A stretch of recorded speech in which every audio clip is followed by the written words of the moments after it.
Hi friend, আজ সকাল সকাল দু বোনে মিলে বেরিয়ে পড়লাম। একটু কেনাকাটার ছিল। হঠাৎ রাস্তায় গিয়ে মনে হলো একটু ঘুরে আসি। বোনকে বললাম চল ঘুরে আসি। কোথায় যাই ভাবতেই মনে পড়লো, বোনকে বললাম চল একটু কালীবাড়িতে ঘুরে আসি। আর দেখো আমরা কালীবাড়িতে এসেও গেছি, কথা বলতে বলতে ঢুকছি। পাশে একখানা মাঠ, দেখো মাঠটা কি ভালো লাগছে দেখতে। আর এদিকে দেখো আমরা কালীবাড়িতে ঢুকেও গেছিলাম, কিন্তু আমাদের একটু লেট হয়ে গেছিলো। দুপুরবেলা মন্দিরটা বন্ধ থাকে, তাই খোলা পেলাম না।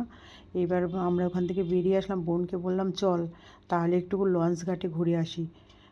তা ওই এবারে আমরা কালীবাড়ি মন্দির থেকে বেরিয়ে যাচ্ছি, ঢুকতে পারলাম না মেন মন্দিরে। তো দেখো আমরা এদিকে লঞ্চ ঘাটেও চলে এসেছি। আর আমি বোন আগে আগে চলে যাচ্ছিলো। বোনকে বললাম একটু দাঁড়া, একটু ভিডিও করব, একটু ফটোশ্যুট করব। তা বোন আগে আগে চলে যাচ্ছিলো। তো আমি এখানে দাঁড়িয়ে পড়লাম।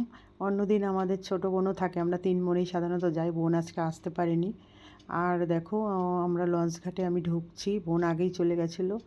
তো অন্য সময় ঢুকতে দেয় না যাত্রী পারাপারের সময়। এখন যেহেতু লঞ্চের এখনও টাইম হয়নি, সেই জন্য আমি একটু ফটোশ্যুট করব, ভিডিও করব, আর তোমাদের দেখাবো বলে একটু ভেতর দিকে যাচ্ছি।